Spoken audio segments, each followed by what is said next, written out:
Olá pessoal, tudo bem? Meu nome é Paulo Rogério, sou publicitário, empreendedor, consultor em diversidade e trabalho com esse tema da inovação, especialmente do impacto social, há mais de 15 anos, com diversas iniciativas no terceiro setor, no campo empresarial, no campo acadêmico. Eu sou também autor do livro Oportunidades Invisíveis, cofundador da Vale do Dendê, que é uma aceleradora de impacto aqui em Salvador, Bahia, e também sou sócio da Far Ventures, que é uma empresa de atração de investimentos para o Brasil, que também tem projetos com marcas internacionais relacionadas ao mercado afro-brasileiro, e também sócio investidor da startup Afro TV, que é uma startup de produção de conteúdo digital em vídeo, uma espécie de plataforma de conteúdo de streaming, com foco no tema da diversidade, especialmente do público afro. E estou aqui hoje no Dia Mundial da Criatividade para compartilhar um pouco alguns insights, algumas ideias e alguns pensamentos relacionados ao tema, né? Então, o tema que me foi proposto é falar exatamente sobre inovação e diversidade. Por que inovação e diversidade, né? Porque são temas que historicamente estavam separados, né? Inovação muito ligado aí a uma perspectiva do Vale do Silício, das grandes corporações, da tecnologia e das hard skills, e a diversidade muito no campo social. O que a gente tem visto nos últimos anos é que cada vez mais há uma aproximação desses dois campos, né, o campo da diversidade e o campo da inovação, criando aí um espaço no meio de produção compartilhada de conhecimento. E foi isso que eu coloquei no meu livro Oportunidades Invisíveis, que é um livro onde eu relato casos, experiências de empresas que apostaram na diversidade, apostaram no empreendedorismo e na inovação para criar modelos de negócios inovadores, realmente escaláveis e com o impacto social no cerne desses negócios, né? E aí, então, nesses minutos que nós temos aqui de compartilhamento de ideia, eu vou falar um pouco desses casos e também do que eu vejo pelo mundo nessa área, né? Lembrando que o Brasil é um país multicultural, é um país multiétnico, é um país que possui diversas matrizes socioculturais que fazem esse país um país muito rico.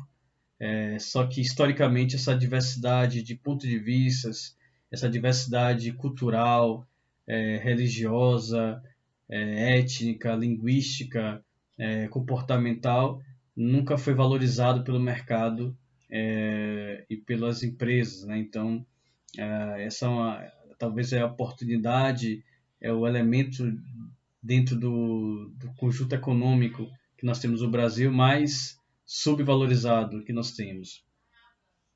Porém, nos últimos anos, realmente tem visto um aumento muito grande de iniciativas nesse sentido. Eu conto aqui no livro Oportunidades Invisíveis, por exemplo, sobre iniciativas como a Rádio Yandê. Não sei se vocês conhecem, mas é uma rádio que tem como base a cultura indígena, as culturas indígenas no plural. E a Rádio Yandê, fundada pelo Anapuaca, né, que é um visionário, eu considero um dos mentes mais brilhantes que esse país tem, que conseguiu produzir conteúdo e consegue produzir conteúdo jornalístico e também de streaming, né, através da Rádio Yandê. Então, se vocês tiverem curiosidade, entre aí no site da Rádio Yandê, que vocês vão ver muitos conteúdos em línguas, inclusive indígenas, das diversas línguas indígenas produzidos, conteúdo musical, podcasts, matérias, etc. Então, eu conto a história da Rádio Yandê aqui no livro. Eu conto a história também de uma empreendedora fantástica que criou a Lady Driver, né? A Gabriela, ela criou a Lady Driver. Ela foi assediada em um transporte e ela resolveu criar uma plataforma que pudesse conectar mulheres que dirigem, né, com pessoas outras mulheres que querem pegar uma carona, querem se locomover. E a plataforma Lady Driver realmente conseguiu ser um grande case de sucesso aqui no Brasil, principalmente nas praças de São Paulo, Rio, dando possibilidade para que mulheres pudessem ter uma autonomia financeira e, ao mesmo tempo, se livrarem desse assédio tão grande que sofrem nos transportes, seja ele transporte coletivo, seja nos táxis ou mesmo nas plataformas de transporte tradicionais. Um outro negócio que eu citei aqui no livro também que eu queria compartilhar com vocês é uma empresa chamada Da Minha Cor. A Da Minha Cor é uma empresa que criou a touca de banho para pessoas que têm cabelo dreadlock, cabelo afro, cabelos volumosos e que buscavam a touca de banho né, para entrar na piscina, para ser nadador profissional ou não, e não achava essas toucas nas empresas tradicionais. Então, o empreendedor Maurício ele criou então esse negócio, né, e esse produto que hoje está sendo muito bem buscado no mercado.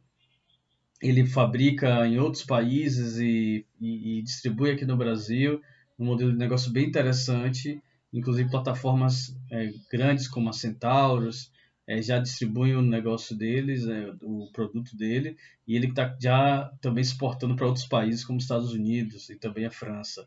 Isso mostra o poder desses mercados subutilizados. É até engraçado que quando eu escrevi meu livro, que chama Oportunidades Invisíveis, um dos títulos que eu tinha pensado antes era Mercados Invisíveis, que também é isso. Eu, no fundo, estou falando de mercados subdimensionados, mercados que são vistos como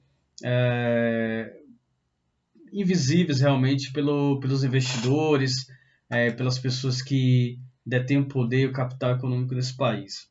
E eu sempre falo que se o Brasil realmente investir nesses mercados invisíveis, nessas potências invisibilizadas, eu não tenho dúvida que a gente pode chegar a um patamar muito grande, economicamente falando, né, de ser uma potência econômica maior do que a gente é. Né? Nós sempre estivemos aí no ranking das 10 maiores economias do mundo, né, muito pela questão agrícola, por sermos o país majoritariamente agroexportador, né, e com a industrialização que se intensificou nos últimos 50 anos, mas ainda não demos a virada de chave para ser uma economia competitiva de mercado, inclusive um grande laboratório no sentido positivo da palavra do mundo, né, onde aqui no Brasil nós temos populações diversas, né, etnicamente falando, temos uma biodiversidade muito grande, a gente tem um mercado consumidor interno muito grande, a gente é o país ao mesmo tempo que tem uma infraestrutura em alguns lugares de países considerados desenvolvidos, né? É o mesmo que você pode encontrar na Europa, e ao mesmo tempo a gente tem estruturas de países em desenvolvimento, como alguns países pobres. Então a gente poderia ser realmente um grande laboratório de escalar ideias, de propor soluções, e aí sim empoderar essas populações que estão à margem da economia e que infelizmente não participam desse processo econômico, né? Nós tivemos vários ciclos econômicos no Brasil e nenhum deles foi inclusivo, né? O ciclo do café, da cana-de-açúcar, obviamente, ali com a escravidão muito forte, o ciclo do ouro, diamante, e o ciclo industrial, todos eles foram pouco inclusivos. E a gente está agora na era da tecnologia, da comunicação, da informação, onde talvez esse ciclo possa ser mais inclusivo, mas depende de você, depende de mim, depende de nós que estamos nesse momento pensando o que é criatividade, né? Voltando para o tema específico aqui do nosso dia, né? O que é criatividade? É esse ativo intangível que perpassa qualquer cultura e que perpassa qualquer povo e que isso precisa ser ativado, né? Por exemplo, aqui no Brasil, a comunidade afro-brasileira, né, que deu para o país elementos tão importantes como o samba, como a capoeira, como o samba reggae, como outras e outras diversas manifestações na área da gastronomia, na área da matemática, na área dos esportes. Essa cultura que é muito criativa, que é muito resiliente, ela é muito pouco valorizada, né? Então, o chamado que a gente faz agora para todo o mercado é a gente realmente buscar uma forma de impulsionar uma geração de criativos e criadores que, nesse momento, estão nas comunidades, sem uma oportunidade, onde a escola é precária, onde o transporte é precário, onde o acesso à informação é restrito, onde a internet não chega com qualidade, né? Imagina se as pessoas tivessem na mão, nesse momento, um smartphone de qualidade, com a banda larga, se eles tivessem acesso a uma educação melhor, né, certamente iríamos ter muitas e muitas criatividades na área musical. Está em Salvador aqui, que é a capital da música, que é uma cidade que respira a música, que respira a inovação musical, né? Uma grande parte da música brasileira surge aqui, uma grande parte da cultura nacional tem esse DNA da Bahia, né, por ter sido a primeira capital do Brasil, né, a primeira capital do Brasil, Salvador, né, e a Bahia é um estado que sempre foi relevante culturalmente para o país. Mas é isso, então a gente precisa realmente criar mecanismos. E eu queria deixar aqui, e já para a parte final aqui desse bate-papo, algumas dicas e algumas sugestões para você que está assistindo agora esse vídeo, né? E que quer sair dessa bolha que nos cerca aí, talvez das mesmas pessoas que falam dos mesmos assuntos, que falam da criatividade, os mesmos workshops, as mesmas lives, as mesmas conversas. Eu acho que o primeiro ponto é realmente tentar furar essa bolha, né? É buscar elementos criativos que estão fora do horizonte tradicional onde você vive, né? Eu sempre falo que as cidades brasileiras, as elites das cidades brasileiras, elas não percebem o potencial que elas têm. Elas vivem em 20, 30% do local onde elas moram, é o que elas frequentam os bairros, né? E elas deixam de frequentar bairros na periferia, bairros mais afastados, e aí essas pessoas perdem de ter conhecimento, de interagir, tem insights criativos, gente.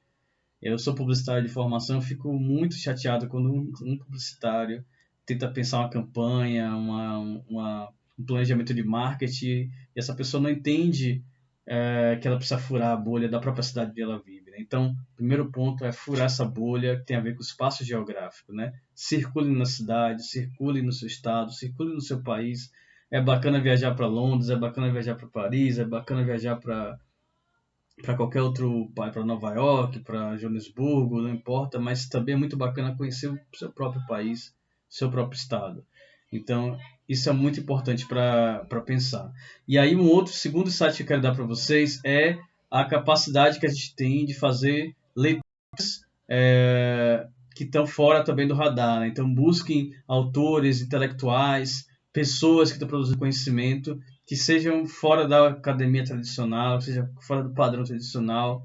Estou falando de escritores indígenas, mulheres negras, pensadores LGBTs. Tem uma gama de pessoas aí que estão produzindo conteúdo muito interessantes e que a gente pode realmente buscar essas pessoas para se inspirar. O terceiro ponto que eu queria deixar para vocês também é em relação à parte imagética, de cosmovisão, de imagem, de buscar conhecimento. Busquem conhecimento imagético e outras referências que não sejam a Europa e Estados Unidos, né? Tem outras referências imagéticas. A África é um grande berço de conhecimento imagético.